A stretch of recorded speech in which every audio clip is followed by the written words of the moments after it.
আজকে যেমন দেখতে পাচ্ছেন একদল নাস্তিক বিজ্ঞান দিয়ে ইসলামের শত হুকুম আহকামকে নাস্তানাবুদ করার চেষ্টা করতেছে। যেমন হাদিসে আল্লাহ রাসূল বলেছে সূর্য আল্লাহর আরশের নিচে গিয়ে সিজদা করে, বুখারীর হাদিস, আল্লাহ রাসূলের হাদিস, সহিহ হাদিস। তখন বৈজ্ঞানিকেরা অভিযোগ উত্থাপন করতেছে, এই সূর্য তো সারা পৃথিবীতে 24 ঘন্টা ঘুরতে থাকে, কখন আরশের নিচে যায়? কথা কি বুঝতে পেরেছেন? কিন্তু এগুলোর প্রত্যেকটার উত্তর আছে। তো আমি যেহেতু উদাহরণ একটা দিলাম, তো এটার একটা ছোট্ট উত্তর দিয়ে যাই। পৃথিবীতে এমন কোনো ভাষা নাই আমার জানা মতে যেই ভাষায় সূর্যের এই চলাচলকে সূর্য ডোবা এবং সূর্য উদয়ের বাইরে অন্য কোনো শব্দ ব্যবহার করা হয়। আবার বুঝেন কথাটা, পৃথিবীতে আমার এমন কোনো ভাষা জানা নাই যেই ভাষায় সূর্যের এই চলাচলকে সেই ভাষায় অস্ত যাওয়া, ডুবে যাওয়া এবং উদয় হওয়া এই দুইটা শব্দ বাদে অন্য কোনো শব্দ তার জন্য ব্যবহার করা হয়। কথাটা আবার বুঝেন, ইংরেজিতে ব্যবহার করা হয় কি সানসেট, সূর্যের ডুবে যাওয়া, সানরাইজ, সূর্যের উদিত হওয়া। বাংলায় বলে সূর্যের ডুবে যাওয়া, আরবিতে বলে গাবাহ, গাবাতিশ শামস, সূর্যের ডুবে যাওয়া। তো সূর্য কি ডোবে? হ্যাঁ, 24 ঘন্টা সূর্য কখনো ডোবে নাকি? সূর্য চলতে থাকে। তাহলে শুদ্ধ ভাষায় বলতে হবে সূর্য ওই দিকে গেল, ডুবলো, এটা কিন্তু বলা যাবে না। কেন? বৈজ্ঞানিক দৃষ্টিতে ডোবা টিকে না। কিন্তু মানুষ সচরাচর ব্যবহার করে কোনটা বলেন তো? ডোবা। তো আল্লাহও কোরআনে ব্যবহার করেছে ডোবা, আল্লাহর রাসূলও ব্যবহার করেছে ডোবা। তো তোমার ডোবা বলা যদি বৈজ্ঞানিক বিরোধী না হয়, তাহলে আল্লাহ রাসূলের ডোবা বলাটা বিজ্ঞান বিরোধী হবে? নাউজুবিল্লাহ। এবং ওখানে রাসূল সাল্লাল্লাহু আলাইহি ওয়াসাল্লাম ইয়াযহাব, যাওয়া শব্দ ব্যবহার করেছেন। তো পৃথিবীতে আল্লাহর এই ইদানিং যুগের আগে কেউ জানতো না যে সূর্য আবার যায়, সূর্য চলে, এটা পৃথিবীর এই যুগে কেউ জানতো না। এই যুগের আগে মানুষ মনে করতো কি স্থির থাকে, সূর্যও যে ঘূর্ণায়মান, পৃথিবীও যে ঘূর্ণায়মান, এটা মানুষ জানতো না। অথচ আল্লাহ রাসূল হাদিসে ব্যবহার করেছেন যায়, সূর্য যায়। তো সম্মানিত উপস্থিতি, এই যুগে বৈজ্ঞানিকভাবে হাদিসের ওপর যেমন একের পর এক অভিযোগ উত্থাপন করা হয়, আল্লাহ রাসূল হাদিসে বলেছে যে মাছি যদি তোমার খাদ্যে বসে তাহলে তুমি মাছিকে খাদ্যের মধ্যে ডুবিয়ে ধরো, কেননা মাছির এক পাখায় রয়েছে আরোগ্য, আর এক পাখায় রয়েছে অসুস্থতা। তো মাছিকে ডুবিয়ে ধরো, যদি এক পাখার কারণে রোগ ঢুকে থাকে আর এক পাখার কারণে সেটা সুস্থ হয়ে যাবে। আল্লাহ রাসূলের সহিহ হাদিস। এখন গোটা পৃথিবী হাদিসের পিছনে পড়ে গেছে যে মাছির মতো একটা জীবাণুওয়ালা জিনিসকে আল্লাহ রাসূল খাবারের মধ্যে ডুবে ধরতে বললেন, কেমনে সম্ভব? তো সৌদি আরবের একটা বিশ্ববিদ্যালয়ে এই হাদিসের উপর পরিপূর্ণ গবেষণা হয়েছে এবং প্র্যাকটিক্যাল গবেষণা হয়েছে। একটা মাছিকে একটা মধ্যে, টিউবের মধ্যে প্রথমত শুধু তার এক ডানা ডুবিয়ে সেটার মধ্যে কতটুকু জীবাণু আছে সেটা মাপা হয়েছে। তারপরে আবার সম্পূর্ণ মাছি ডুবিয়ে জীবাণু কেমন আছে সেটা মাপা হয়েছে। তাতে দেখা গেছে যে সম্পূর্ণ পুরো মাছিকে ডুবানোর পর, উভয় ডানা ডুবানোর পর প্রথমবার এক ডানা ডুবানোর চাইতে জীবাণু কমে গেছে। এটা প্রমাণিত বৈজ্ঞানিকভাবে, প্র্যাকটিক্যালি। তো আমি যেটা বলতে চাচ্ছিলাম যে এই যুগে যেমন বিজ্ঞানের মাধ্যমে হাদিসের উপর অভিযোগ আসতেছে, তো এই যুগে একদল আলেম ওলামা চেষ্টা করতেছে, একদল মানুষ চেষ্টা করতেছে বৈজ্ঞানিকভাবে সেগুলোর উত্তর দেওয়ার। কথা কি বুঝতে পারছেন আমার? তো প্রত্যেকটা অভিযোগের কি বৈজ্ঞানিকভাবে উত্তর দেওয়া সম্ভব? কেন সম্ভব নয় বলেন তো? কেননা বিজ্ঞানের নিজেরই কোনো ভরসা নাই। বিজ্ঞানের কোনটা ঠিক আর কোনটা বেঠিক তা কেউ জানে না। বিজ্ঞানের গবেষণা পরিবর্তন হতে থাকে। সুতরাং বিজ্ঞান দিয়ে আমি ইসলামের সব কথাকে সত্য প্রমাণিত করতে পারবো না। তো ওই যুগেও একই ঘটনা ঘটলো, যখন ফালাসেফারা যুক্তি দিয়ে ইসলামের আকীদাকে বাতিল করে দিল, তখন একদল আলেম বলল এদের যুক্তির বিরুদ্ধে যুক্তি দাঁড় করাও। তাদেরকে বলা হয় মুতাকাল্লিমিন, তাদের কি বলা হয় মাতুরিদি, তাদের কি বলা হয় আশারি। তারাই আবুল মনসুর আল মাতুরিদি, আবুল হাসান আল আশারি। এরা মাঠে মাঠে এরকম মোনাজারা করতো মুতাজিলাদের সাথে, যারা দার্শনিক তাদের সাথে আসো যুক্তি দিয়ে ইসলামের আকীদা সাবিত করব। মাঠে মাঠে মোনাজারা করে বেড়াতেন আবুল হাসান আশারি আর আবুল মনসুর আল মাতুরিদি। কিন্তু যুক্তি দিয়ে কি ইসলামের সব আকীদা প্রমাণ করা সম্ভব? ইসলামের সব আকীদা অদৃশ্য। আল্লাহকে চোখে দেখা যায় না, আল্লাহর রাসূলকে আমরা দেখিনি, পরকাল জান্নাত জাহান্নাত আমরা দেখিনি, আল ভাগ্য আমরা চোখে দেখিনি, যত আকীদা ঈমান আছে সব অদৃশ্য। এগুলো যুক্তি দিয়েও প্রমাণ করা সম্ভব নয়, বিজ্ঞান দিয়েও প্রমাণ করা সম্ভব নয়। তো যখন এই মুতাকাল্লিমিনরা যুক্তি দিয়ে আকীদা প্রমাণ করতে পারলো না কিছু কিছু আকীদা, তখন তারা সেগুলোর অর্থের তাবিল, বিকৃত অর্থ করতে লাগলো। আল্লাহর হাত মানে আল্লাহর হাত নয়, আল্লাহর হাত মানে আল্লাহর ক্ষমতা, আল্লাহর নিচের আসমানে নেমে আসা মানে আল্লাহর নেমে আসা নয়, আল্লাহর রহমত নেমে আসা, আল্লাহর হাসা মানে আল্লাহর হাসা নয়, আল্লাহর সন্তুষ্ট হওয়া। এইভাবে আল্লাহ সুবহানাহু ওয়া তাআলার গুণাবলী যেগুলো যুক্তি দিয়ে টিকানো যায়নি, সেগুলোর কি অর্থ করতে লাগলো বলেন তো? রূপক, বিকৃত অর্থ। তাদেরকে বলা হয় মাতুরিদি আর আশারি। তাহলে একদিকে থাকলো মাতুরিদি আশারি, যারা কিছু আকীদা মানে আর কিছু আকীদার রূপক অর্থ করে। আর একদিকে থাকলো মুতাজিলা জাহমিয়া, তারা আল্লাহ সুবহানাহু ওয়া তাআলার অধিকাংশ আকীদাকে অস্বীকার করে। এর মাঝামাঝি থাকলো আহলুস সুন্নাত ওয়াল জামাআত, যে ওই যে দেখো সাহাবীরা কিসের ওপর ছিল, তাবিরা কিসের উপর ছিল দেখো। সাহাবী তাবিদের পক্ষ থেকে যদি প্রমাণ হয়ে যায় যে আল্লাহর হাত মানে আল্লাহর ক্ষমতা, ঠিক আছে। আর যদি সাহাবী তাবি থেকে কেউ প্রমাণ না করতে পারে, কোনো সাহাবী থেকে, যে আল্লাহর হাত মানে আল্লাহর ক্ষমতা, তাহলে এটা বাতিল আকীদা। কোনো সাহাবী থেকে যদি প্রমাণ না হয় যে আল্লাহর নিচের আসমানে নেমে আসা মানে আল্লাহর রহমত নেমে আসা, তাহলে এটা বাতিল আকীদা। এটাই আহলুস সুন্নাত ওয়াল জামাত। দেখো সাহাবীরা কিসের উপর ছিল, এটাই সালাফি। পূর্বে ফিরে যাও, এরা কি বলছে দেখার দরকার নাই। সালাফ আগে যারা ছিল তারা কি বলতো সেটা দেখো। তাদের আকীদা আমাদের আকীদা। আবু হানিফা রাহিমাহুল্লাহর ফিকহুল আকবরের মধ্যে বলছেন যে আল্লাহর হাতকে আল্লাহর হাত না বলে আল্লাহর শক্তি বলবে, তার আকীদা ঠিক নাই। ডাইরেক্ট বলেছে আবু হানিফা রাহিমাহুল্লাহ।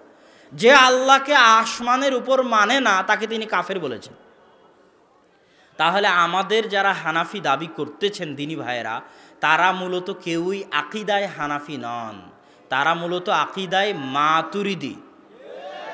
সুতরাং তাদেরকে হানাফি দাবি করা উচিত নয়, তাদেরকে মাতুরিদি। কেন? আকীদাই মূল জিনিস। আপনি আকীদাতেই হানাফি হতে পারলেন না, আকীদাতেই আবু হানিফা রাহিমাহুল্লাহর সঙ্গী হতে পারলেন না, তাহলে নিজেকে হানাফি পরিচয় দেওয়া তো অনেক লজ্জাস্কর, অনেক অপমানজনক এবং মিথ্যা দাবির অন্তর্ভুক্তও হতে পারে। শুধু আবু হানিফা রাহিমাহুল্লাহর দুই একটা ফিকহি মাসলা মাসাইল নেবেন, আর ওনার আকীদা যেটা মৌলিক অংশ সেটাকে বাদ দিয়ে মাতুরিদিদের অনুসরণ করবেন আর বলবেন আপনি হানাফি। এটা কেমনে হলো? আকীদায় ফিরে যেতে হবে, আবু হানিফা রাহিমাহুল্লাহর আকীদায়, সাহাবীদের আকীদায়, সালাফদের আকীদায়। এটাই সালাফি সালেহিনের মানহাজ, এটাই সালাফি মানহাজ, এটাই আহলুস সুন্নাত ওয়াল জামাআহ। আকীদার ক্ষেত্রে বিকৃতি আর একটা জায়গায় ঘটলো, সেটা হলো তাকদীর। একদল মানুষ বলল আমি যা করি আল্লাহই করাই, চুরি করি আল্লাহই করায়, গান বাজনা শুনি আল্লাহই শোনায়, কাউকে হত্যা করলে আল্লাহই করিয়েছে, জেনা করলেও আল্লাহই করায়, নাউজুবিল্লাহ। আর একদল মানুষ বলল আমি যা করি সেটাই। এই দলের মানুষ এখন বেশি। ভাগ্য বলে কিছু নাই, আমি যদি চাই করতে পারবো, আমি যদি চাই না করতে পারবো, এখানে ভাগ্য বলে কিছু নাই, সব কিছু আমার হাতে, নাউজুবিল্লাহ। এই দুই ভ্রান্ত আকীদার মাঝামাঝি আকীদা হচ্ছে যে সালাফিদের আকীদা কি ছিল, যারা আগে চলে গেছে তাদের আকীদা কি ছিল দেখো। আব্দুল্লাহ বিন ওমর, আব্দুল্লাহ বিন আব্বাসের আকীদা কি ছিল দেখো, সাহাবীদের আকীদা কি ছিল দেখো। আব্দুল্লাহ বিন ওমর রাদিয়াল্লাহু তাআলা আনহুর একটা হাদিস তাকদীরের ক্ষেত্রে বর্ণিত আছে যে কেউ যদি উহুদ পাহাড়ের সমান স্বর্ণ দান করে আর ওর তাকদীরের বিশ্বাস দুর্বল থাকে, আর ওই উহুদ পাহাড়ের সমান স্বর্ণ আল্লাহর দরবারে কবুল হবে না। তাকদীর এত জটিল, এত কঠিন, এত মজবুত জিনিস। তাকদীর নাই মানে ঈমান নাই। সম্মানিত উপস্থিতি, সালাফে সালেহিনের এই মানহাজকে সংক্ষিপ্তভাবে স্পষ্ট করার পরে আমরা আসি ভারত উপমহাদেশে আহলে হাদিস বা ভারত উপমহাদেশে সালাফি মানহাজ। ভারত উপমহাদেশে আহলুল হাদিস বা সালাফি মানহাজকে আমরা দুই ভাগে ভাগ করব। একটা শাহ ওলিউল্লাহ মুহাদ্দিস দেহলভির পরবর্তী যুগ, আর একটা শাহ ওলিউল্লাহ মুহাদ্দিস দেহলভির পূর্বের যুগ, আগের যুগ। শাহ ওলিউল্লাহ মুহাদ্দিস দেহলভির পরে এদেশে হাদিসের বিপ্লব ঘটে, এ কথা ঠিক। কিন্তু শাহ ওলিউল্লাহ মুহাদ্দিস দেহলভির পূর্বেও এদেশে সহি আকীদা এদেশের মাটিতে লালিত হতো। কোনো কালে কোনো সময় হাদিসের জ্ঞান ছিল, তার বহু প্রমাণ আছে। তার মধ্যে একটা প্রমাণ হচ্ছে আবু আবদুল্লাহ মুহাম্মদ আল মাকদিসি নামক একজন সফরকারী ইবনে বাতুতার মতো একজন পরিব্রাজক পাকিস্তানের সিন্ধ প্রদেশে এসে তিনি তার বইয়ে লিখেছেন যে আমি পাকিস্তানের সিন্ধ প্রদেশের মানসুরা নামক অঞ্চলে, মানসুরাবাদ নামক অঞ্চলে মানুষ পেয়েছি, একদল মানুষ বা পুরো মানসুরা নগরের অধিবাসী যারা না হানাফি মাজহাবের অনুসারী ছিল, না হাম্বলি মাজহাবের অনুসারী ছিল, না মুতাজিলা ছিল, না জাহমিয়া ছিল। তারা ছিল আহলুস সুন্নাহ ও আহলুল হাদিস, এবং তারা ছিল সাহাবি তাবিঈদের আসল মানহাজের উপর প্রতিষ্ঠিত। এটা তিনি লিখছেন বলা যায় 380 হিজরির দিকে পাকিস্তানের সিন্ধ নগরীর ঘটনা বর্ণনা করতেছেন। হাদিস শাস্ত্রে একজন রাবি পাওয়া যায় কুতাইবা বিন সাঈদ আল বাগলানি। আপনি যদি গুগল ম্যাপে সার্চ দেন বাগলান, এখানে একটা মজার কথা বলে রাখি যে হাদিস শাস্ত্রের অনেক নাম গুগল ম্যাপে সার্চ দিয়ে সেগুলোর স্থান নির্ধারণ করা অনেক সহজ হয়। বোখারা কোথায় আছে, নিশাপুর কোথায় আছে, মরো কোথায় আছে, যেগুলো একসময় হাদিস শাস্ত্রের কেন্দ্র ছিল, ইলমের মার্কাজ ছিল, এগুলো কোথায় আছে এগুলো খুঁজে বের করা সহজ হয়। গুগল ম্যাপে যদি আপনি সার্চ দেন বাগলান, তাহলে দেখবেন পাকিস্তান আফগানিস্তানের সীমান্তবর্তী অঞ্চল হচ্ছে বাগলান। ওখানকার একজন রাবির বর্ণিত হাদিস কুতুবে সিত্তার সব বই আছে, বুখারী, মুসলিম, আবু দাউদ, নাসাই, তিরমিজি, ইবনে মাজা, সব কুতুবে সিত্তার সব মুহাদ্দিস কুতাইবা বিন সাঈদ আল বাগলানির নিকট থেকে হাদিস নিয়েছে। তিনি এই ভারত উপমহাদেশীয় অঞ্চলের মানুষ। সেই যুগে ভারত উপমহাদেশীয় অঞ্চলে ইলমে হাদিসের একটা নমুনা হচ্ছে ইমাম সাগানি রাহিমাহুল্লাহ। তিনি পাকিস্তানের লাহোরে জন্মগ্রহণ করেছেন 577 হিজরিতে। তার দুইটা বই, একটা বইয়ের নাম হচ্ছে মাশারিকুল আনোয়ার, যে বই এখনও পাওয়া যায়। এই বইয়ে তিনি বুখারী মুসলিমের হাদিসকে জমা করেছেন। বুখারীর হাদিস আর মুসলিমের হাদিসকে এক বইয়ের মধ্যে জমা করে নাম দিয়েছেন মাশারিকুল আনোয়ার। আর একটা বই আছে মাজমাউল বাহরাইন, যেখানে তিনি আরবি সাহিত্যের, আরবি ভাষার ডিকশনারিমূলক গ্রন্থ লিখেছেন। 577 হিজরির আলেম, পাকিস্তানের আলেম ইমাম সাগানি, তৎকালীন যুগে, যে যুগকে আমরা মনে করতে পারি অন্ধকার যুগ। তারপরে আসে শাইখ হুসামউদ্দিন, একটা বিখ্যাত গ্রন্থ, সাধারণ মানুষও শুনে থাকতে পারে। গ্রন্থের নাম কানজুল উম্মাল। এই গ্রন্থের নাম শুনেছেন? দুই একজন শোনা থাকার কথা, আর আলেম ওলামা মোটামুটি সবাই জানেন। কানজুল উম্মাল গ্রন্থের লেখক ভারতের জৈনপুরে জন্মগ্রহণ করেছেন। তিনি ইমাম সুয়ুতির লেখা আল জামিউল কাবীর এবং আল জামিউল সাগীর, এই দুটো গ্রন্থকে জমা করে অধ্যায় আকারে সাজিয়ে একটা গ্রন্থ লিখেছেন, তার নাম কানজুল উম্মাল। তিনি ভারতের আর একজন আলেম তাহের পাটনি, বিহারের রাজধানী পাটনার অধিবাসী। তার তিনটা গ্রন্থ এখনও সারা পৃথিবীতে প্রচুরভাবে সমাদৃত। তার একটা গ্রন্থের নাম তাযকিরাতুল মাওদুআত, যেটাতে তিনি জাল জয়ীফ হাদিস জমা করে লিখেছেন। একটা গ্রন্থের নাম আল মুগনি, যেটাতে তিনি কঠিন কঠিন রাবির নাম জমা করেছেন। আর একটা গ্রন্থের নাম মাজমাউ বাহারিল আনোয়ার, যেটাতে তিনি কঠিন কঠিন কোরআন এবং হাদিসের শব্দের অর্থ লিখেছেন। ইন্ডিয়ান, ভারতের আলেম। এগুলো সব শাহ ওলিউল্লাহ মুহাদ্দিস দেহলভির আগে। শাহ ওলিউল্লাহ মুহাদ্দিস দেহলভি থেকে নিয়ে পরবর্তী যুগে ভারতে হাদিস শাস্ত্রের বিপ্লব তৈরি হয়। এই হাদিস শাস্ত্রের বিপ্লবকে অনেক বড় বড় আলেম ওলামা স্বীকৃতি দিয়েছেন, যাদের স্বীকৃতি আমি পরে পড়ব ইনশাআল্লাহ। শাহ ওলিউল্লাহ মুহাদ্দিস দেহলভি হাদিসের দার্স চালু করলেন। তিনি বাদশাহ আলমগীরের নাম সবাই শুনবেন, যাকে আওরঙ্গজেব নামে অনেকেই চিনেন। বাদশাহ আলমগীরের যুগে ফাতাওয়া আলমগিরি নামে একটা ফতোয়ার বই লেখা হয়েছিল। ওই ফতাওয়া আলমগিরিকে আরবিতে বলা হয় ফাতাওয়া হিন্দিয়া। সৌদি আরবে পাওয়া যাবে ফাতাওয়া হিন্দিয়া নামে। তো বাদশাহ আলমগীর, বাদশাহ আওরঙ্গজেব যখন এই ফতোয়ার বই লেখার কমিটি তৈরি করে, তখন সেই কমিটির একজন সদস্য ছিলেন মাওলানা আব্দুর রহিম, যিনি শাহ ওলিউল্লাহ মুহাদ্দিস দেহলভির পিতা। শাহ ওলিউল্লাহ মুহাদ্দিস দেহলভি আমালান হানাফি ছিলেন। আমালান মানে আমল করতেন হানাফিদের মতো, কিন্তু তাসনিফান ওয়া তাদরিসান, কিন্তু লেখনীতে এবং দার্সে পাক্কা আহলুল হাদিস ছিলেন। তিনি তার বই হুজ্জাতুল্লাহিল বালেগা থেকে শুরু করে বহু বইয়ে রাফুল আদাইনের কথা, 12 তাকবীরের কথা, এগুলো সব তিনি স্পষ্টভাবে লিখে গেছেন। তাকলিদ বিরোধিতার কথা এবং তার দার্সে তিনি তার দার্সেও রাফুল ইয়াদাইনের কথা, 12 তাকবীরের কথা, যত শিরক বেদাত সমাজে প্রচলিত ছিল সেগুলোর কথা, তাকলিদ বিরোধিতার কথা তিনি তার দার্সে বলতেন। আমালান হানাফি কিন্তু তাদরিসান ওয়া তাসনিফান আহলুল হাদিস, তার এই লেখনী এবং এই দার্সের কারণে দীর্ঘদিন থেকে ভারত উপমহাদেশে জমে থাকা তাকলিদের এই ভিত নড়বড় হয়ে যায়, একটা উদারতার সৃষ্টি হয়, চিন্তার স্বাধীনতার তৈরি হয়।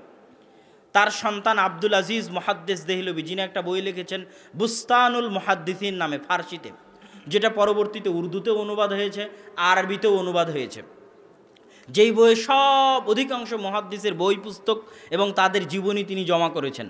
আব্দুল আজিজ মুহাদ্দিস দেহলভীর পরে দার্স দিতেন শাহ ইসহাক মুহাদ্দিস দেহলভী। দেহলভী বলা হয় দিল্লিকে, উর্দুতে বলা হয় দেহলি। দিল্লিকে উর্দুতে কি বলা হয়? দেহলি। তো কুমিল্লার অধিবাসী বা রাজশাহীর অধিবাসী, দিনাজপুরের অধিবাসী বলবে দিনাজপুরি, কথা বুঝতে পেরেছেন? বংশালী। তো ঠিক সেই রকম দেহলির অধিবাসী বলবে দেহলভী, এই জন্য দেহলভী।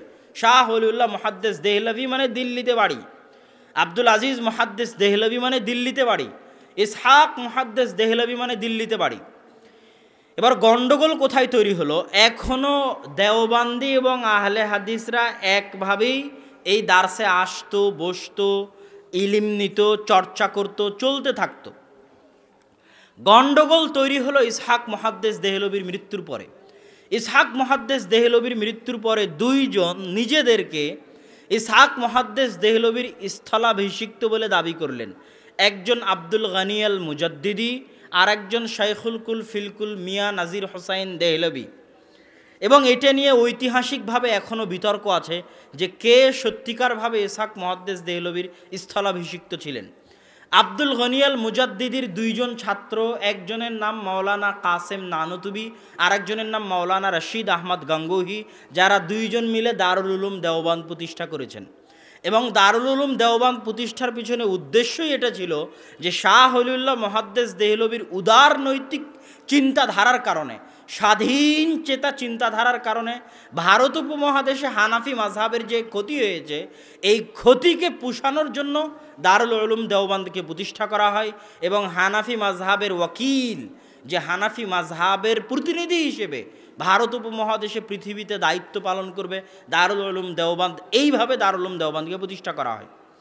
অন্যদিকে শাইখুল কুল ফিলকুল মিয়া নাজির হোসাইন দেহলভী তার দীর্ঘ 60 বছরের জীবনে 1.5 লক্ষ ছাত্র, আরব অনারব, ইন্ডিয়ান, নেপালি, পাকিস্তানি, ভুটানি, শ্রীলঙ্কা, মালদ্বীপ, সৌদি আরব, কুয়েত, কাতার, বাহরাইন, এমন কোনো দেশ নাই পৃথিবীর যেখানে মুসলমানেরা ছিল আর তার নিকটে ইলিম হাসিল করতে আসেনি, এমন হয়নি। দীর্ঘ 60 বছরে 1.5 লক্ষ ছাত্র তার নিকটে হাদিসের জ্ঞান অর্জন করেন। এই 1.5 লক্ষ ছাত্রের মধ্যে শ্রেষ্ঠ ছাত্র হচ্ছে 4 জন, যাদেরকে উল্লেখ করা জরুরি। একজন মাওলানা আব্দুর রহমান আল মুবারকপুরি, একজন মাওলানা শামসুল হক আল আজিমাবাদী, একজন মাওলানা সানাউল্লাহ অমৃতসুরি, আর একজন মাওলানা আবদুল্লাহ গাজীপুরি। মাওলানা আব্দুর রহমান আল মুবারকপুরি হচ্ছে পৃথিবীব্যাপী তিরমিজির শ্রেষ্ঠ আরবিতে ব্যাখ্যা গ্রন্থ তুহফাতুল আহওয়াজির লেখক। সারা পৃথিবীর পূর্ব থেকে পশ্চিম, উত্তর থেকে দক্ষিণ, সৌদি আরব, কুয়েত, কাতার, বাহরাইন, মদিনা ইসলামী বিশ্ববিদ্যালয় থেকে সর্বত্র শ্রেষ্ঠ তিরমিজির ব্যাখ্যা গ্রন্থ হিসেবে আরবিতে গণ্য হয় তুহফাতুল আহওয়াজি। লিখেছেন ভারতের আহলে হাদিস আলেম। একজন হানাফি আলেম বই লিখলেন আসারুস সুনান। কি জন্য লিখলেন? আহলে হাদিস মাদ্রাসাগুলোতে পড়ানো হতো বুলুগুল মারাম, হাদিসের বই। বুলুগুল মারাম হাফেজ ইবনে হাজার আসকালানির লেখা হাদিসের বই। হাফেজ ইবনে হাজার আসকালানির লেখা বুলুগুল মারামে আহলে হাদিসরা যেভাবে আমল করে এই হাদিসগুলো বেশি আছে। রাফুল ইয়াদাইনের হাদিস আছে, হুকুম আহকামের ক্ষেত্রে আহলে হাদিসদের ফতোয়ার হাদিস আছে। তখন আল্লামা নিম্বি মনে করলেন হানাফিদের মাদ্রাসাতেও মিশকাতের আগে একটা হাদিসের বই থাকা দরকার, যেখানে হানাফিদের মাসলা মাসাইলের হাদিসগুলো জমা করা থাকবে। তখন তিনি বই লিখলেন আসারুস সুনান, বই লেখা বেশি দিন হয়নি, অতি দ্রুত সময়ে ওই বইয়ে উল্লেখিত ভুল ত্রুটি, জাল জয়ীফ হাদিস, রাবির দুর্বলতা, বিকৃতি সব কিছু আরবিতে উল্লেখ করে আরবিতে বই লিখলেন আবকারুল মিনান ফি নাকদি আসারি সুনান মাওলানা আব্দুর রহমান মুবারকপুরি রাহিমাহুল্লাহ। এত বড় মাপের জ্ঞানী পণ্ডিত আলেম ছিলেন। মাওলানা শামসুল হক আল আজিমাবাদী দ্বিতীয়জন। মাওলানা শামসুল হক আজিমাবাদী তিনি বিহারের আজিমাবাদ শহরের মানুষ, মিয়া নাজির হুসাইন দেহলভির ছাত্র। সবাই মিয়া নাজির হুসাইন দেহলভির ছাত্র। ভারত উপমহাদেশে এমন কোনো হাদিসের সানাদ নাই, এমন কোনো হাদিসের সানাদ নাই আহলে হাদিসদের নিকটে যেই সানাদ মিয়া নাজির হুসাইন দেহলভি হয়ে যায় না। আর পুরো ভারত উপমহাদেশে এমন কোনো হাদিসের সানাদ নাই যেটা শাহ ওলিউল্লাহ মুহাদ্দিস দেহলভি হয়ে আল্লাহ রাসূলের নিকটে যায় না। এবং আজও সৌদি আরবের বহু আলেম ওলামার নিকটে যে হাদিসের সানাদ আছে তার ৮০ থেকে ৬০-৭০% হাদিসের সানাদ ইন্ডিয়া ভারত উপমহাদেশের আলেম ওলামাদের দেওয়া হাদিসের সিলসিলায় সানাদ থেকে তারা বর্ণনা করে। তো আমরা আলোচনা করছিলাম মাওলানা শামসুল হক আল আজিমাবাদী। তিনি আবু দাউদের ব্যাখ্যা গ্রন্থ লিখেছেন গায়াতুল মাকসুদ নামে ৩২ খণ্ডে সুনানে আবু দাউদের আরবিতে ব্যাখ্যা গ্রন্থ। এই ৩২ খণ্ডের ২ খণ্ড পাকিস্তান থেকে প্রকাশিত হয়েছে, বাকি খণ্ডগুলো কেননা প্রায় প্রত্যেক আলেম ওলামার জীবনীর সাথে হিন্দু শিখ দাঙ্গা, মুসলিম হিন্দু দাঙ্গার ফলে বই পুস্তক পুড়ে যাওয়া, বই পুস্তক জ্বলে যাওয়া, হারিয়ে যাওয়ার ঘটনা সম্পৃক্ত আছে। তার মধ্যে আজিমাবাদী রাহিমাহুল্লাহরও আছে। তার বিশাল লাইব্রেরি ছিল, হাজার হাজার টাকা খরচ করে বিদেশ থেকে বই নিয়ে আসতেন, কিন্তু বিভিন্ন দাঙ্গায় তার লাইব্রেরি পুড়ে যাওয়ায় তার অনেক বই পাওয়া যায়নি। পরবর্তীতে তার সংক্ষিপ্ত গায়াতুল মাকসুদের সংক্ষিপ্ত রূপ আউনুল মাবুদ আবু দাউদের পৃথিবীতে শ্রেষ্ঠ ব্যাখ্যা হিসেবে গ্রহণ করা হয় আউনুল মাবুদকে, যেটা মাওলানা শামসুল হক আজিমাবাদী ভারতের আহলে হাদিস আলেমের লেখা। আল্লামা শামসুল হক আজিমাবাদী আর একটা কাজ করেছেন সহিহ বুখারীতে। ইমাম বুখারী রাহিমাহুল্লাহ ক্বালা বাযুন নাস বলে হানাফি মাযহাবের বহু ফতোয়াকে রদ করেছেন। কে? ইমাম বুখারী। কে রদ করেছেন বলেন তো? ইমাম বুখারী। কিসের মধ্যে? সহিহ বুখারীর মধ্যে। কি শব্দ ব্যবহার করে? ক্বালা বাযুন নাস, একদল মানুষ বলে তিনি সেটা রদ করেছেন।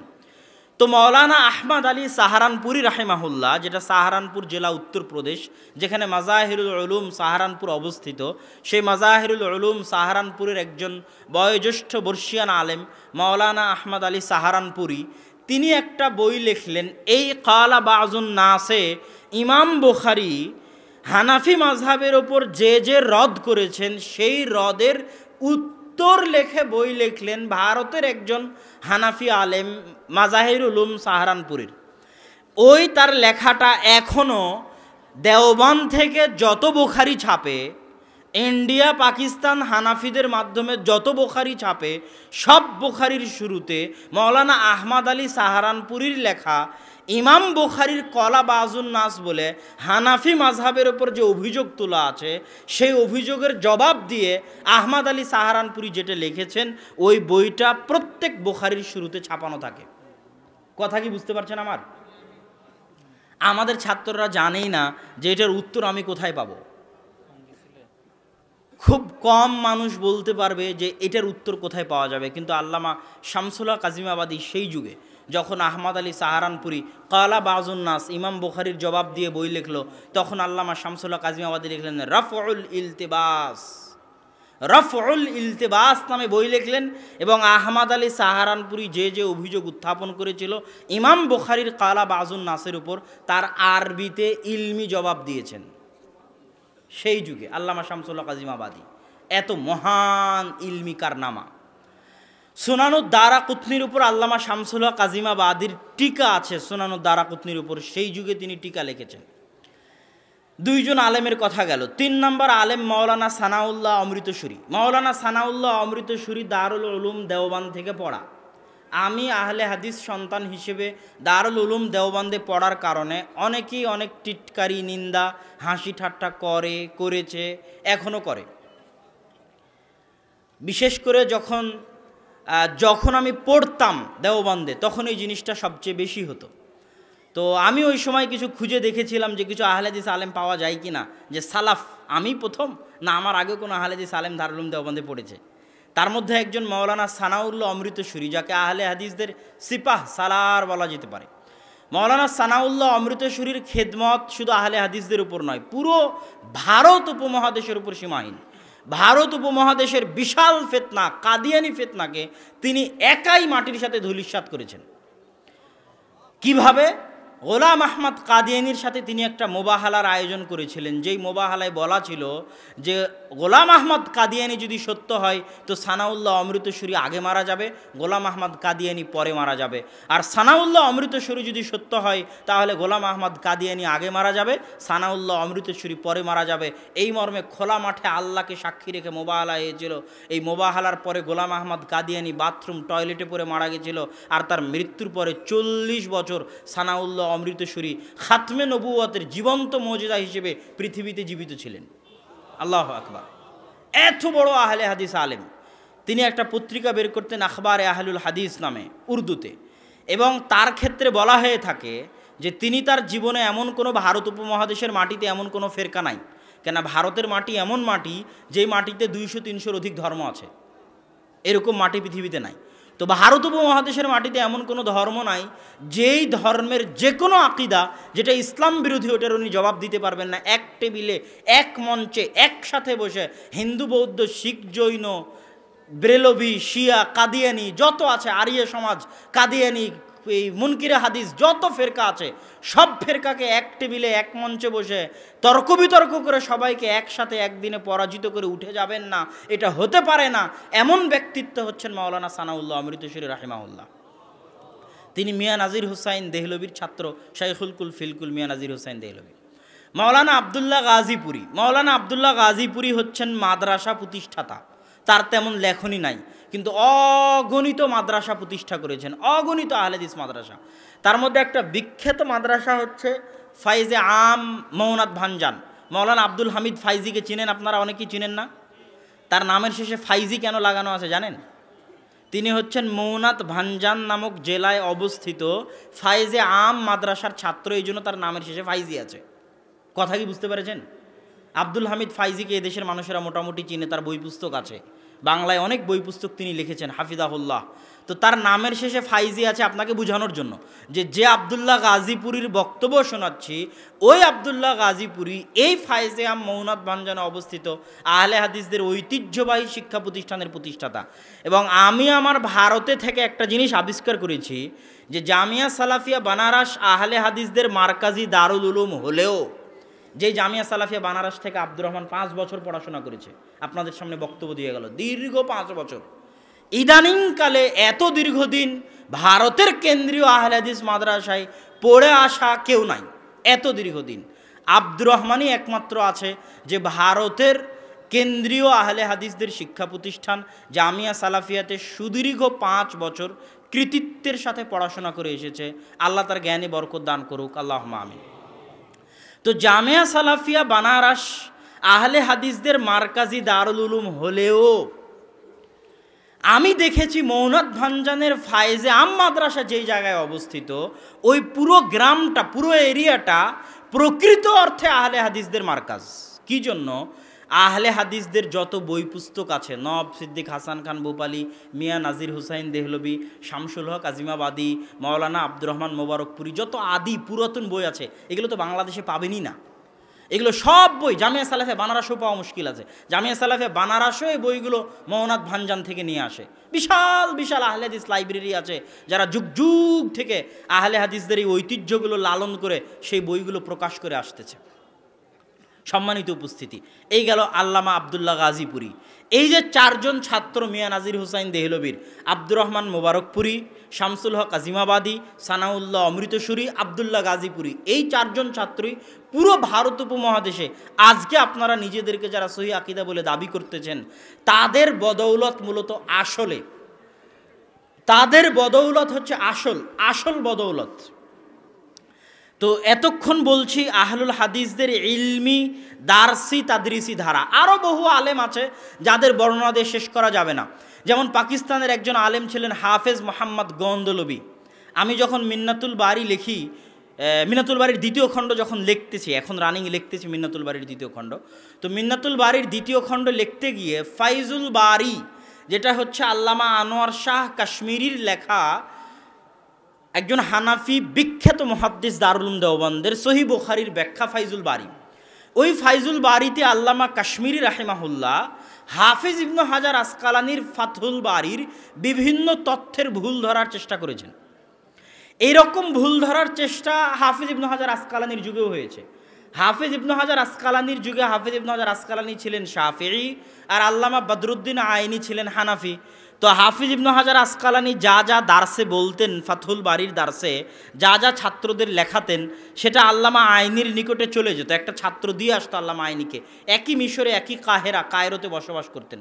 তখন আল্লামা আইনি ফাথুল বারির ওই তথ্যগুলোর ভুল ধরতেন তার লিখিত গ্রন্থে উমদাতুল কারিতে, যেগুলোর পরবর্তীতে জবাব দেওয়ার চেষ্টা করেছিলেন হাফিজ ইবনে হাজার আসকালানি আল ইন্তেকাজ নামক গ্রন্থে। তো ঠিক তেমনই আল্লামা কাশ্মীরি রাহিমাহুল্লাহ হাফিজ ইবনে হাজার আসকালানির ভুল ধরার চেষ্টা করেছেন ভারতের মাটিতে বসে। তো তারও জ্ঞানের প্রশংসা করতে হয়, কাশ্মীরি রাহিমাহুল্লাহর জ্ঞানেরও প্রশংসা করতে হয়। ভারতের মাটিতে বসে হাফিজ ইবনে হাজার আসকালানির ফাথুল বারির ভুল ধরার চেষ্টা করেছেন আরবিতে। এবার হাফেজ মোহাম্মদ গন্দুলবির জ্ঞানের প্রশংসা কি দিয়ে করবেন, যে তিনি পাকিস্তানের মাটিতে বসে আল্লামা কাশ্মীরি ইবনে হাজার আসকালানির যে ভুলগুলো ধরার চেষ্টা করেছেন, সেই ভুলগুলোর পাল্টা উত্তর এবং আল্লামা কাশ্মীরি আর কি কি ভুল করেছে সেগুলো তিনি আরবিতে লিখে গেছেন। আল্লাহু আকবার। এটা একমাত্র আলেমই মাপতে পারবে, আপনারা মাপতে পারবেন না। একজন আলেমই মাপতে পারবে, পাকিস্তানের আহলে হাদিস আলেম হাফেজ মোহাম্মদ গন্দুলবি। তাকে তার জ্ঞানের কারণে মদিনা বিশ্ববিদ্যালয়ের শিক্ষক বানানো হয়েছিল। সারা পৃথিবীতে যখন আল্লাহ রাসূলের জীবনের উপর প্রতিযোগিতা হলো, তখন আর রাহিকুল মাখতুম এই গ্রন্থটা আরবি ভাষা সাহিত্যের মানের দিক থেকে, তথ্যের দিক থেকে, সাজানো গুছানোর দিক থেকে, সব দিক থেকে সারা পৃথিবীতে প্রথম স্থান অধিকার করলো। অথচ গ্রন্থ লিখলেন ভারতের আহলে হাদিস আলেম, যেই জামিয়া সালাফিয়া আব্দুর রহমান পড়েছে বানারসে, ওই জামিয়া সালাফিয়া বানারসের শিক্ষক মাওলানা সাফিউর রহমান মুবারকপুরি। তার এই জ্ঞানের কারণে তাকে বানিয়ে দেওয়া হলো জামিয়া ইসলামিয়া মদিনা ইসলামী বিশ্ববিদ্যালয়ের শিক্ষক। এরকম বহু আলেমকে মদিনা ইসলামী বিশ্ববিদ্যালয়ের শিক্ষক বানানো হয়েছে। তো তাদের জ্ঞানের কথা বলে শেষ করা যাবে না। কেন এই জ্ঞানের কথাগুলো বলতেছি, দু একজন আলেমের আর একজনের কথা ছুটেই গেছে, নওয়াব সিদ্দিক হাসান খান ভূপালী। নওয়াব সিদ্দিক হাসান খান ভূপালী ভারতের মাটিতে জন্মগ্রহণ করা ব্যতিক্রম আহলে হাদিস আলেম। 10-এরও অধিক বই লিখেছেন আরবি, উর্দু, ফার্সিতে, শুধু আকীদার উপর। 200, 250, 300 বই লিখেছেন আরবি ভাষাতে। এমন আরবি ভাষা, যে আরবি ভাষায় আরবদেরও বই লেখা কঠিন। এত উন্নত মানের আরবি ভাষা সেই যুগে ভারতের মাটিতে বসে নওয়াব সিদ্দিক হাসান খান ভূপালী। আজকে আপনি বলছেন বই ছাপিয়ে ফ্রি বিতরণ করব। নওয়াব সিদ্দিক হাসান খান ভূপালী বুলুগুল মারাম থেকে শুরু করে, এলামুল মুওয়াক্কিন থেকে শুরু করে, মিশকাত থেকে শুরু করে, তাফসির ইবনে কাসির থেকে শুরু করে লক্ষ লক্ষ টাকা খরচ করে এই বইগুলো মানুষের মাঝে উনি ছাপিয়ে ফ্রি বিতরণ করেছেন।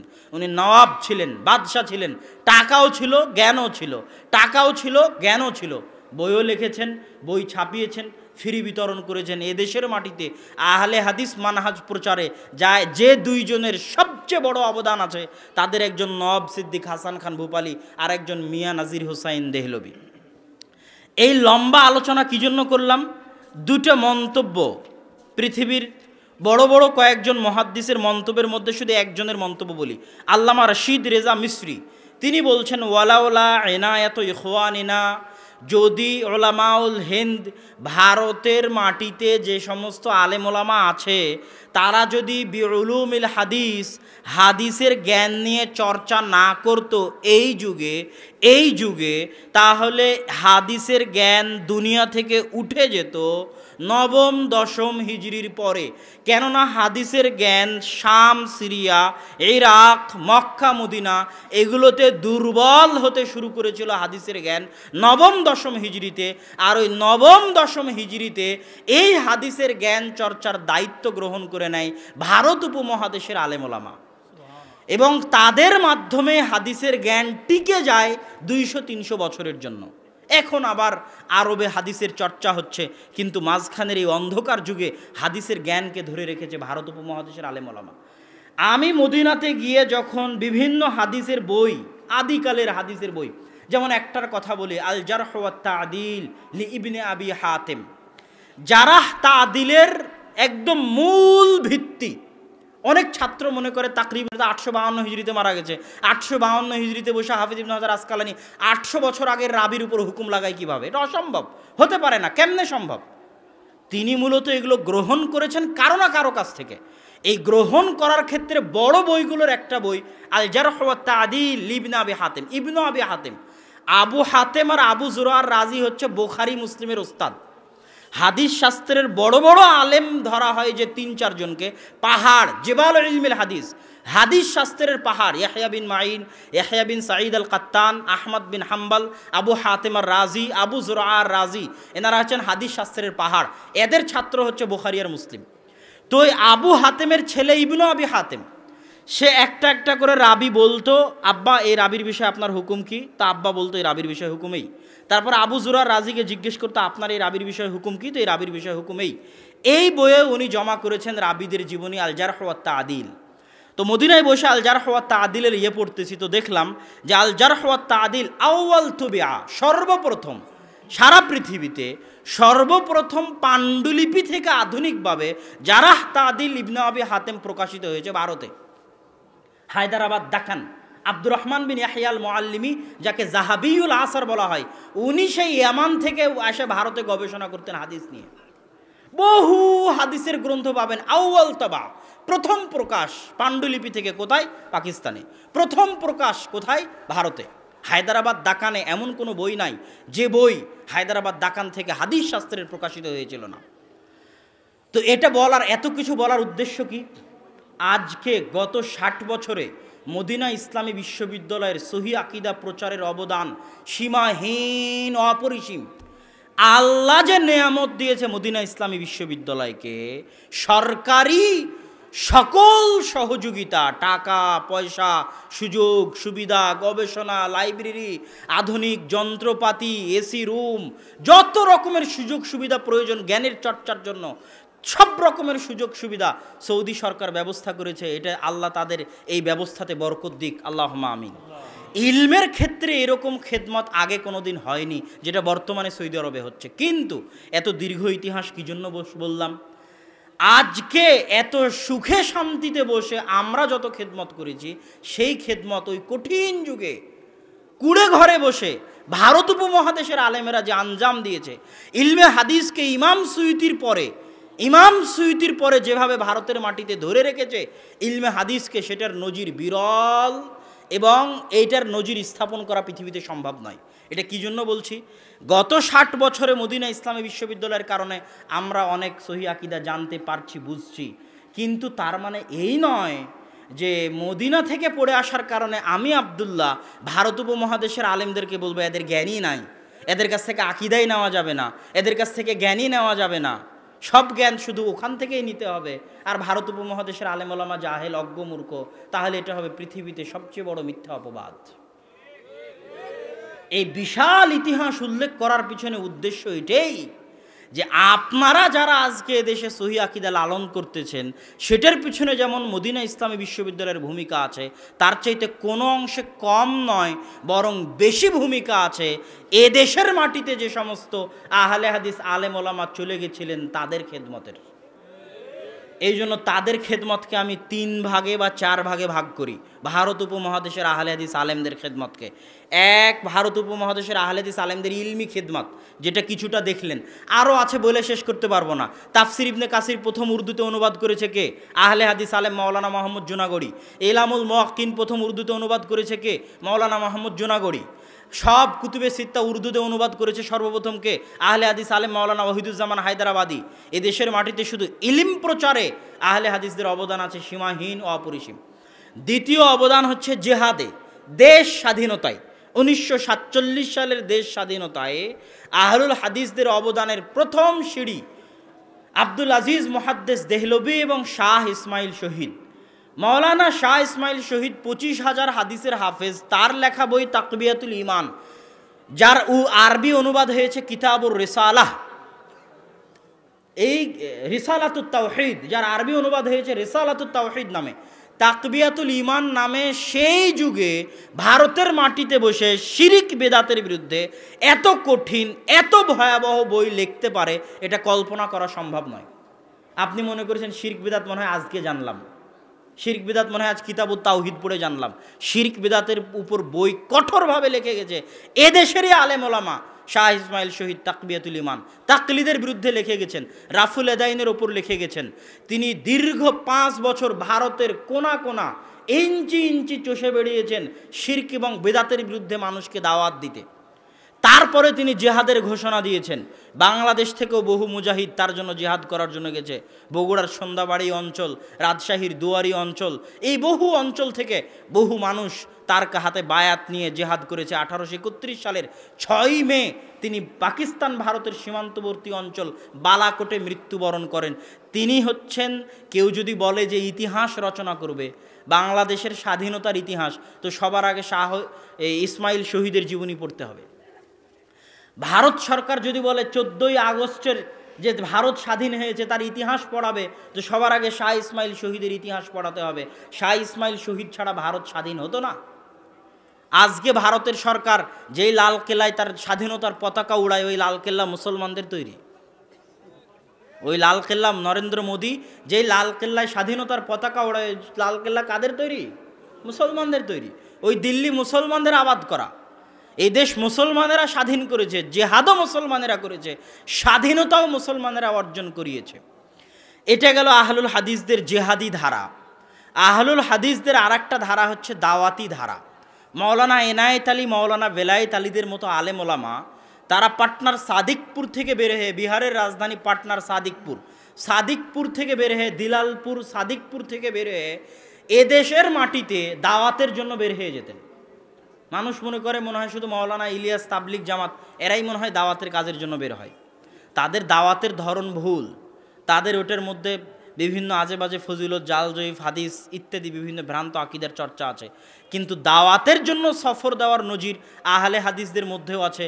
তার দৃষ্টান্ত মৌলানা এনায়েত আলী, বেলায়েত আলী দীর্ঘ 12 বছর রাজশাহী, চাঁপাইনবাবগঞ্জ, মালদা, মুর্শিদাবাদ অঞ্চলে তারা দাওয়াতি কাজ করেছেন। মৌলানা সানাউল্লাহ অমৃতসরী মালদা মুর্শিদাবাদে জালসা করতে এসে দেখেন এত আহলে হাদিস কেন মালদা মুর্শিদাবাদে। তখন তিনি আখবারে আহলে হাদিসে লিখছেন, মালদা মুর্শিদাবাদ, চাঁপাইনবাবগঞ্জ, রাজশাহীতে এত আহলে হাদিস হওয়ার পিছনে কারণ হচ্ছে এই অঞ্চলে দাওয়াত দিয়েছিলেন দীর্ঘ 12 বছর মৌলানা এনায়েত আলী আর মৌলানা বেলায়েত আলী। আজকে আপনি যত আহলে হাদিস মাদ্রাসা আছে পরীক্ষা করবেন, নাজিরা বাজার আহলে হাদিস মাদ্রাসা, যাত্রাবাড়ি আহলে হাদিস মাদ্রাসা, পাঁচরুখি আহলে হাদিস মাদ্রাসা, মিরপুর আহলে হাদিস মাদ্রাসা, জামিয়া সালাফিয়া আহলে হাদিস মাদ্রাসা, যত আহলে হাদিস মাদ্রাসা আছে পরীক্ষা করে দেখবেন। এখন ইদানিং এই যুগে অনেক মাদানি বাহির থেকে আসার কারণে এটা পরিবর্তন হতে পারে, কিন্তু তারপরেও পাবেন। তবে আজ থেকে 10, 15, 20, 30 বছর আগে এটা একদম 100% নিশ্চিত ছিল যে মাদ্রাসা ঢাকায় হোক আর মাদ্রাসা রাজশাহীতে হোক, এই মাদ্রাসাগুলোর অধিকাংশ শিক্ষক রাজশাহী, চাঁপাইনবাবগঞ্জের। এই মাদ্রাসাগুলোর অধিকাংশ ছাত্র রাজশাহী, চাঁপাইনবাবগঞ্জের। আহলে হাদিস মাদ্রাসার আহলে হাদিস শিক্ষক, অধিকাংশ আহলে হাদিস শিক্ষক রাজশাহী, চাঁপাইনবাবগঞ্জের। ধরেন আপনারা আহলে হাদিসদের বক্তাদের মধ্যে যাদেরকে প্রসিদ্ধ বক্তা বলে জানেন, আব্দুর রাজ্জাক বিন ইউসুফ, মুজাফফর বিন মহসিন, শহীদুল্লাহ খান মাদানী। শহীদুল্লাহ খান মাদানী কোথায়? দিনাজপুর বাড়ি, যেখানে আদি আহলে হাদিস আব্দুল্লাহ কাফি আল কুরাইশি রাহিমাহুল্লাহ সেই অঞ্চলের মানুষ। এরকম আজকে ধরেন পাঁচরুখি মাদ্রাসার প্রিন্সিপাল এখন যিনি, বাড়ি কোথায়? চাঁপাইনবাবগঞ্জ, রাজশাহী। এরকম যত দেখবেন আমাদের রাজশাহী জামিয়া সালাফিয়া চলেন, যত আলেম ওলামা, বড় বড় আলেম ওলামা দারাস দিচ্ছে, বাড়ি কোথায়? রাজশাহী, চাঁপাইনবাবগঞ্জ। এবং অধিকাংশ আহলে হাদিস মাদ্রাসা আছে, আহলে হাদিসদের মাদ্রাসা আছে রাজশাহী, চাঁপাইনবাবগঞ্জে। এত মাদ্রাসা বাংলাদেশে কোথাও নাই। এক নওগাঁ জেলার আলাদিপুর, কলমুডাঙ্গা, কদমডাঙ্গায় বড় বড় আহলে হাদিস মাদ্রাসা আদিকাল থেকে চলে আসতেছে। চাঁপাইনবাবগঞ্জের ওই চরাঞ্চলে, দেবীনগরে শত শত আহলে হাদিস মাদ্রাসা যুগ যুগ ধরে চলে আসতেছে। এগুলো সব প্রমাণ বহন করে যে এই অঞ্চলে আহলে হাদিসদের উর্বর ভূমি হওয়ার পিছনে মৌলানা এনায়েত আলী এবং মৌলানা বেলায়েত আলীর অবদান আছে, তাদের দাওয়াতি কাজের অবদান আছে। সুতরাং কেউ যদি বলে যে আমি যদি মদিনা বিশ্ববিদ্যালয় থেকে পড়ে আসে এদেশের আলেম ওলামাকে অবজ্ঞা করি, তাহলে ইতিহাসকে মিথ্যা প্রমাণ করা হবে, ইতিহাসকে অবজ্ঞা করা হবে। সম্মানিত উপস্থিতি, শুধু তাই নয়, এদেশের রাজনীতিতেও আহলে হাদিসদের বিশাল অবদান আছে। আপনি মৌলানা বলছি, বাংলাদেশের প্রতিষ্ঠাতা শেখ মুজিবুর রহমানের লিখিত অসমাপ্ত আত্মজীবনী বইটি পড়বেন। ওই অসমাপ্ত আত্মজীবনীর মধ্যে উনি লিখছেন যে মুসলিম লীগের সভাপতি মাওলানা আকরাম খাঁর দরবারে একটা কাগজ দিতে যাবেন, তো ভয়ে তার জান দুরু করে কাঁপতেছে যে কেমনে মাওলানা আকরাম খাঁর দরবারে উনি ঢুকবেন। তো ভয়ের ঠেলায় এক দৌড়ে ঢুকেছেন, টেবিলের উপর চিঠি রেখেছেন, আর এক দৌড়ে বেরিয়ে এসেছেন। তো যেই আকরাম খাঁকে দেখে শেখ মুজিবুর রহমান ভয় পাচ্ছে, মুসলিম লীগের সভাপতি সেই আকরাম খাঁ আহলে হাদিস আবদুল্লাহিল কাফিয়াল কোরাইশি রাহিমাহুল্লাহ এবং তার চাচা আবদুল্লাহিল বাকি রাহিমাহুল্লাহ, তারা সবাই কৃষক প্রজা পার্টি, তারপরে মুসলিম লীগ, এগুলোর রাজনীতির সাথে জড়িত ছিলেন। মুসলিম লীগের রাজনীতি ছেড়ে দিয়ে আবদুল্লাহিল কাফিয়াল কোরাইশি জমিয়তে আহলে হাদিসের হাল ধরেছিলেন। তিনি মূলত মুসলিম লীগের রাজনীতিবিদ ছিলেন। পাকিস্তান স্বাধীনে তাদের অবদান আছে সীমাহীন ও অপরিসীম। আজকে একজন বিখ্যাত আহলে হাদিস ব্যবসায়ীকে আমি জিজ্ঞেস করলাম, তার টেবিলের উপর বই রাখা আছে, মৃত্যুর দুয়ারে মানবতা, বাংলায় অনুবাদ করা আছে, আসল লেখক মাওলানা আবুল কালাম আজাদ। আমি বললাম, আপনি মাওলানা আবুল কালাম আজাদ কে চিনেন? তখন উনি বলছে, মাওলানা আবুল কালাম আজাদ ভারতের কংগ্রেসের অনেক বড় নেতা ছিল, শিক্ষামন্ত্রী ছিল। আমি বললাম, না, এটা হলো না। মাওলানা আবুল কালাম আজাদ কংগ্রেসের নেতা ছিল, এ কথা তো সত্য। মাওলানা আবুল কালাম আজাদ ভারতের শিক্ষামন্ত্রী ছিলেন, এ কথা সত্য। ভারত স্বাধীনতায় তার অবদান কেউ অস্বীকার করতে পারবে না, ভারতের সেকুলার সরকার অস্বীকার করতে পারবে না। কিন্তু আপনি কি জানেন, এখনই যে মাওলানা মোহাম্মদ জুনাগড়ির কথা বললাম, যে তাফসির ইবনে কাসিরের উর্দু অনুবাদ করেছে ভারতে প্রথম, এখনই যে মাওলানা মোহাম্মদ জুনাগড়ির কথা বললাম, যে ইলামুল মুওয়াক্কিন ইবনুল কাইমের লেখা বইয়ের উর্দু অনুবাদ করেছে ভারতে প্রথম, ওই বইগুলোর ভূমিকা লিখে দেওয়া মাওলানা আবুল কালাম আজাদের। মাওলানা আবুল কালাম আজাদ আহলে হাদিস আলেম ছিলেন এবং উন্নত মানের আরবি সাহিত্য জানতেন। এবং ভারত উপমহাদেশ যখন ভাগ হয় তখন তার একটা বক্তব্য আছে, ঐতিহাসিক বক্তব্য, মোহাম্মদ আলী জিন্নার বিরুদ্ধে মাওলানা আবুল কালাম আজাদের একটা ঐতিহাসিক বক্তব্য আছে, এখনও ইউটিউবে সার্চ দিলে পাওয়া যাবে। যে বক্তব্যে তিনি ভারত যেন ভাগ না করা হয় তার উপর যুক্তি এবং দলিল দিয়ে প্রমাণ দিয়েছিলেন। তো ওটার মধ্যে কোনটা সত্য, ভারত ভাগ করা উচিত ছিল না করা উচিত ছিল, এটা আল্লাহ সুবহানাহু ওয়া তাআলাই ভালো জানেন। কিন্তু যারা ভারত ভাগ করতে চেয়েছেন, পাকিস্তান করতে চেয়েছেন, তাদের রাজনীতিতেও, মুসলিম লীগের রাজনীতিতেও আহলে হাদিসদের অবদান ছিল। যারা ভারত ভাগ করতে চাননি, কংগ্রেস, তাদের রাজনীতিতেও আহলে হাদিসদের অবদান ছিল। আর জেহাদের আন্দোলনে তো ছিলই, সেটা তো বলেইছি। এবার আহলুল হাদিসদের এই দীর্ঘ ইতিহাস ভারত উপমহাদেশে এবং এই অঞ্চলে আহলুল হাদিসদের এই দীর্ঘ ইতিহাস বলার পরে কয়েকটা জরুরি কথা। এক, আহলুল হাদিস হয়েছেন এই জন্য গর্ব করবেন, আর আরেকজনকে বেদাতি এবং মুশরিক বলে ঘৃণা করবেন, তাহলে দাওয়াত দেওয়া যাবে না। আরেকজনকে ইবলিস শয়তান বলে গালি দিবেন, হেদায়া জ্বালিয়ে দিবেন, অকথ্য ভাষায় বক্তব্যের মধ্যে গালিগালাজ করবেন, তাহলে মানুষকে দাওয়াত দেওয়া যাবে না। স্বয়ং হেরাক্লিয়াস কাফের হওয়ার পরেও আল্লাহর রাসূল চিঠি লিখেছেন হেরাক্লিয়াসের কাছে, এই বলে নয় যে ইয়া কাফের, হে কাফের, এই বলে আল্লাহ রাসূলের চিঠি নাই। যদি আল্লাহ রাসূল চিঠি শুরু করতো এই কাফের, তাহলে হেরাক্লিয়াস ইসলামের ধারে কাছে আসারই কথা চিন্তা ভাবনা করতো না। কিন্তু আল্লাহ রাসূল চিঠি লিখেছেন আজিম আর রোমের মহান সম্রাট হেরাক্লিয়াস, সম্মান দিয়ে আল্লাহ রাসূল চিঠি লিখেছেন। ফেরাউন নিজেকে আল্লাহ দাবি করেছে, ওর চেয়ে বড় অপরাধী দুনিয়াতে হতে পারে না। আল্লাহ মুসাকে বলছে তুমি যাও। ফেরাউন এত বড় দাম্ভিক হওয়ার পরও, এত বড় অহংকারী হওয়ার পরও, এত বড় কাফের হওয়ার পরও তুমি ফেরাউনের সাথে নরম ভাষায় কথা বলবে। তো আজকে আপনি যে সমস্ত মুসলমানদের মাঝে দাওয়াতি কাজ করতে যাচ্ছেন, এরা কি হেরাক্লিয়াস আর ফেরাউনের চাইতে বড় কাফের না? এরা মুসলমান। তাহলে ওদের সাথে যদি আপনি খারাপ ব্যবহার করেন, বলেন এই তুই বেদাতি, তুই মুশরিক, ওই হিন্দু জান্নাতে চলে গেলেও হানাফিরা জান্নাতে যাবে না, এই জাতীয় যদি গালিগালাজমূলক বাক্য ব্যবহার করেন আর সবসময় বেদাতি মুশরিক শব্দ ব্যবহার করেন, আর কাকে কিভাবে বেদাতি বলা যায়, কাকে কিভাবে মুশরিক বলা যায়, আর অমুকের জন্য দোয়া করা যাবে না, অমুককে গালিগালাজ করতে হবে, অমুকের মৃত্যুতে আনন্দ প্রকাশ করতে হবে, এগুলো যদি করা শুরু করেন তাহলে দাওয়াত দেওয়া যাবে না। দাওয়াতের মাঠ মাঠে মারা যাবে। সম্মানিত উপস্থিতি, তারপরের মন্তব্য, আহলুল হাদিসদেরকে দলীয় সংকীর্ণতা, সাংগঠনিক সংকীর্ণতার ঊর্ধ্বে উঠে দাওয়াতি কাজ করতে হবে। কেননা আল হিজব আস সালাফি, আল মানহাজ আস সালাফির মধ্যে পার্থক্য আছে। আল জামাআহ, জামাতবদ্ধ থাকতে বলেছেন আল্লাহ রাসূল। আল্লাহ রাসূলের গুরুত্বপূর্ণ নির্দেশ যে তোমরা জামাতবদ্ধ থাকো।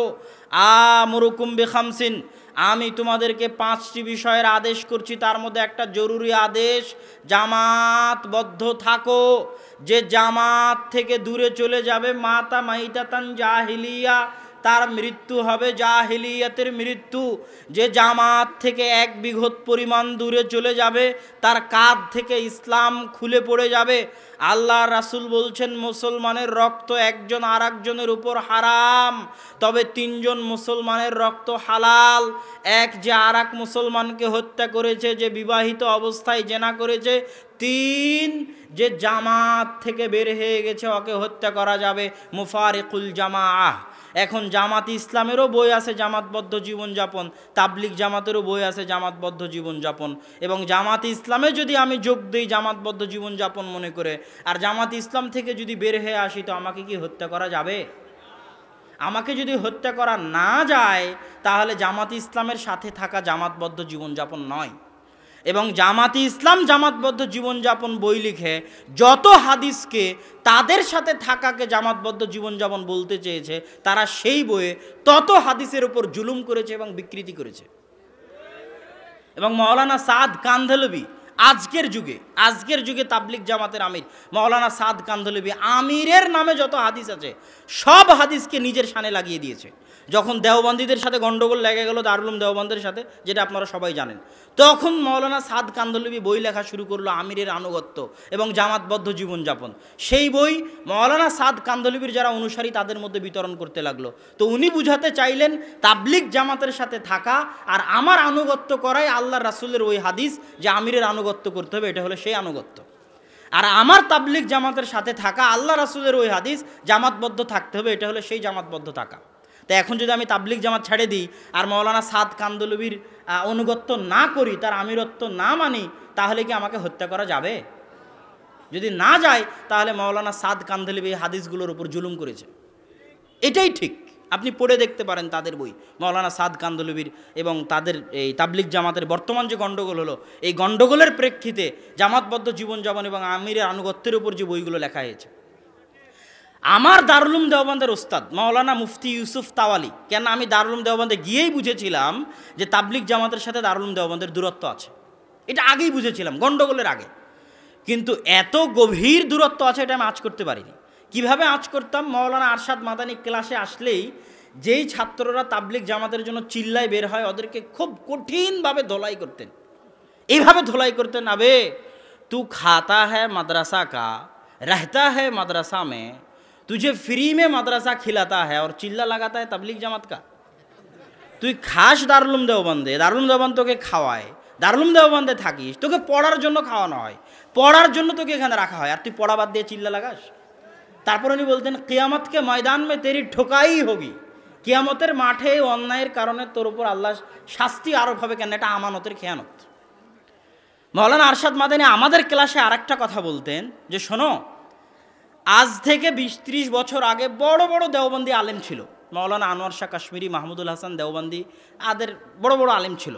কিন্তু এখন এরকম বড় মাপের আলেম কেন তৈরি হয় না জানো? উনি বলতেন, তো বলছে अब इस तरह के बड़े आलिम इसलिए पैदा नहीं होता है कि तालिबे इल्म हमारे जो बच्चे हैं दारुल उलूम देवबंद के, ये फरागत के बाद 1 साल का चिल्ला लगाता है और 1 साल के चिल्ले में पूरा जहल मुरक्कब बन के वापस आता है।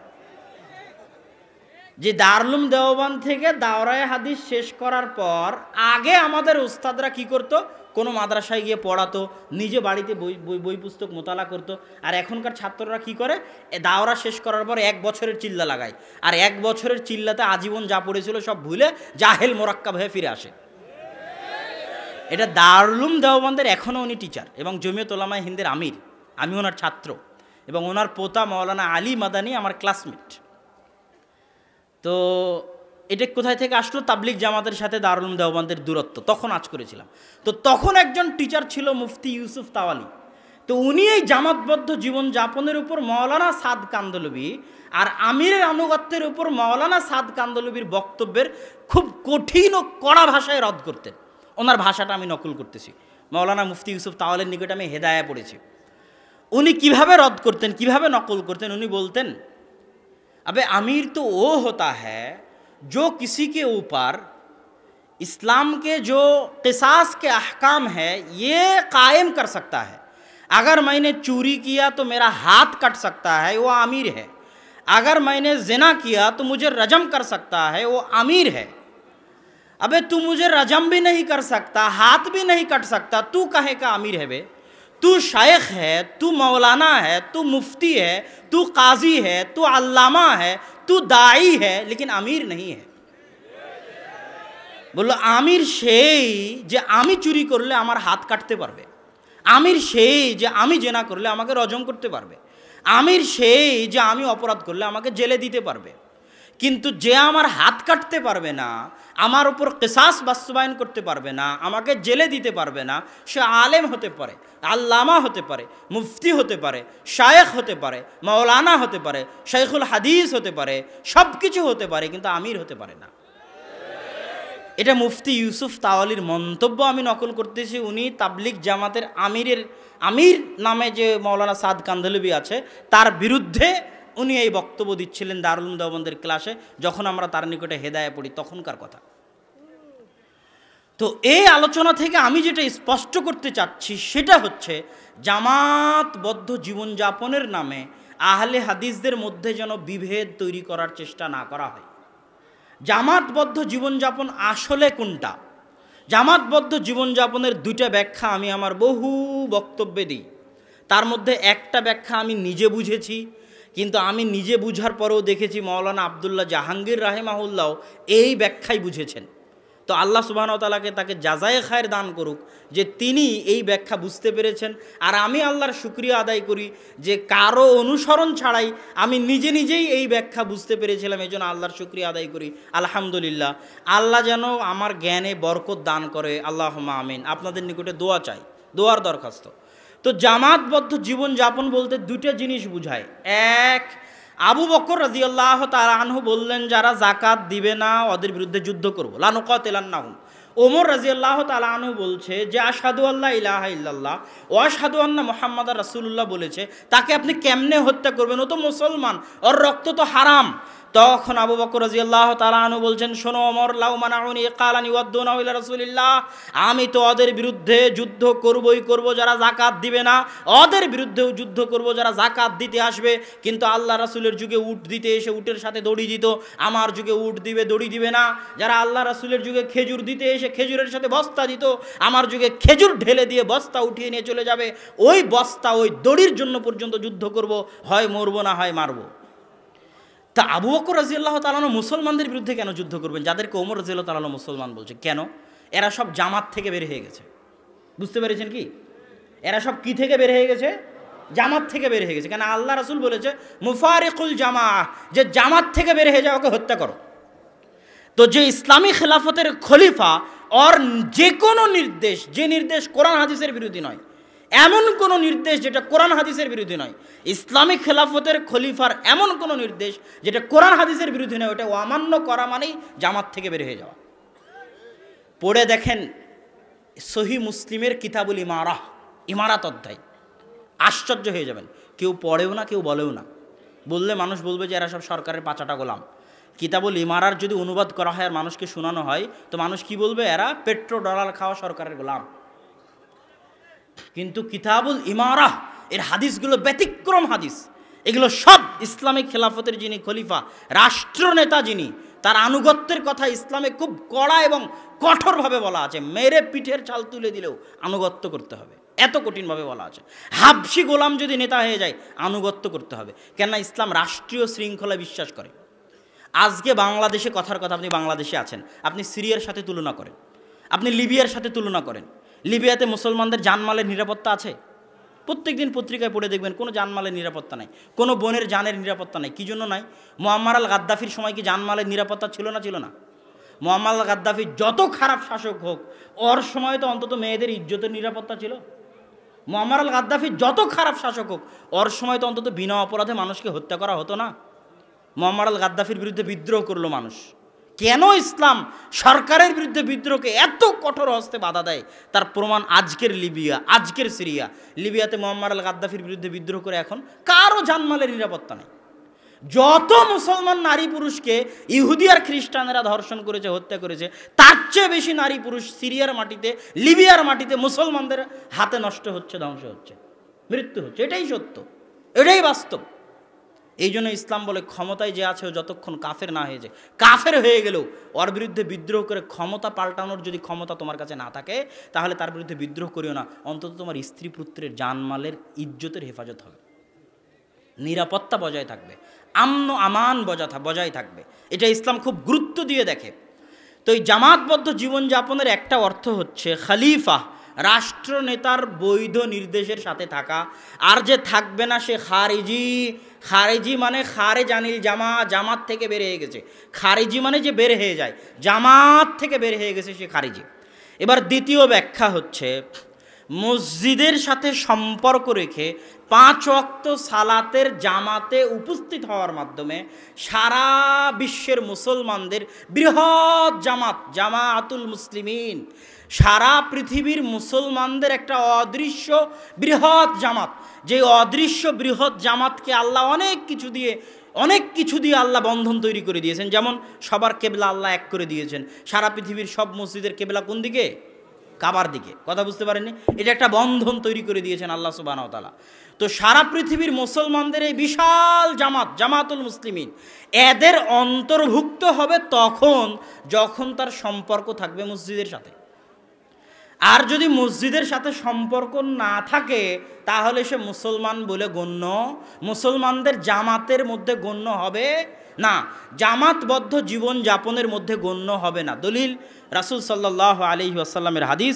এই হাদিস বলে আজকের বক্তব্য শেষ করব। মা মিন ক্বরিয়াতিন, এমন কোনো গ্রাম নেই যেই গ্রামে 3 জন মানুষ বসবাস করে। লন্ডনের একটা পাড়ায় 3 জন মুসলমান বাস করে, চীনের একটা ছাত্রাবাসে 3 জন মুসলমান বসবাস করে। এমন কোনো অঞ্চল নয়, আফ্রিকার জঙ্গলে 3 জন মুসলমান বসবাস করে, যেখানে 3 জন মুসলমান বসবাস করে আর তারা আজান দিয়ে, একামত দিয়ে 5 ওয়াক্ত সালাতের জামাত কায়েম করে না। ইল্লাস্তাহওয়াযা আলাইহিমুশ শয়তান, শয়তান তাদের উপর আক্রমণ করে। কেন জানো? পালবিহীন ভেড়ার উপর বাঘ যেভাবে আক্রমণ করে, জামাতবিহীন মানুষের উপর শয়তান সেভাবে আক্রমণ করে। আবার শুনেন, পালবিহীন ভেড়ার উপর শয়তান যেভাবে আক্রমণ করে, জামাতবিহীন মুসলমানের উপর শয়তান সেভাবে আক্রমণ করে। তো এই জামাতবিহীন মুসলমান কোনটা বলেন তো? যে 5 ওয়াক্ত সালাতের জামাতে, এই যে হাদিসের মধ্যে আল্লাহ রাসূল বলে দিলেন যে 3 জন মুসলমান যদি থাকে তবু আজান একামত দিয়ে কি কায়েম করতে হবে? জামাত কায়েম করতে হবে। আর এই জামাত কায়েমের মাধ্যমে সে সারা পৃথিবীর বৃহত্তম মুসলমানদের জামাতের সাথে জামাতবদ্ধ জীবনযাপনের অন্তর্ভুক্ত বলে গণ্য হবে। অতএব যেখানেই থাকেন মসজিদের সাথে সম্পর্ক রক্ষা করে চলতে হবে। মসজিদে 5 ওয়াক্ত সালাতে হাজিরা দিতে হবে, না হলে আপনি মুসলমানদের জামাতবদ্ধ জীবন থেকে বহিষ্কৃত বলে গণ্য হবেন। আল্লাহ সুবহানাহু ওয়া তাআলা আমাদেরকে উক্ত বক্তব্যের উপর বুঝার এবং আমল করার তৌফিক দান করুক, আল্লাহুম্মা আমিন।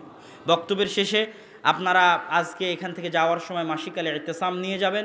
আর 4-5 মার্চ সালাফি কনফারেন্স মনে থাকবে আপনাদের দাওয়াত থাকলো, ইনশাআল্লাহ উপস্থিত হবেন। যদি আল্লাহ সুবহানাহু ওয়া তাআলা কবুল করে, তৌফিক দেয়, আপনাদের সাথে সেখানে দেখা হবে ইনশাআল্লাহ। ওয়া আখিরু দাওয়ানা আনিল হামদুলিল্লাহি রাব্বিল আলামিন।